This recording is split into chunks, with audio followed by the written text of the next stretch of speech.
दिल भागले दीवाना जहिया से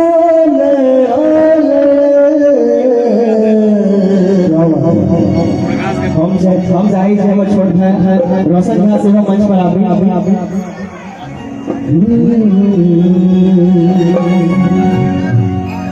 दिल भागले दीवाना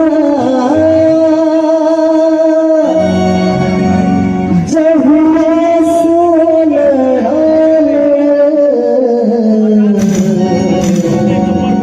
मुस्कान में आगा जादू मुस्कान में आगा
ऐसे काम में वैसे भाईजी खाती है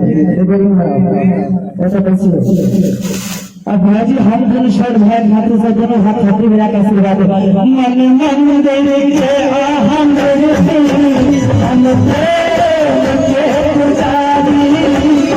मन देने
যদি কি আছে কারণ ছাত্রী বাজা কতজন ভাই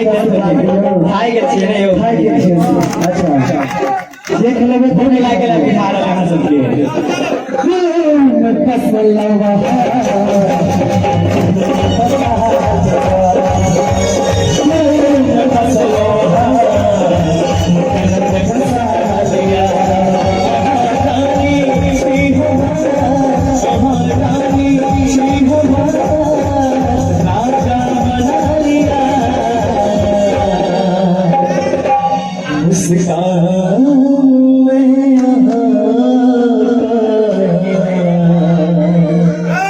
जादू छिपल से नहीं कर मुस्कान पे बाबा के जादू छिपा देखते हैं भाई सन सन आहार के चेहरा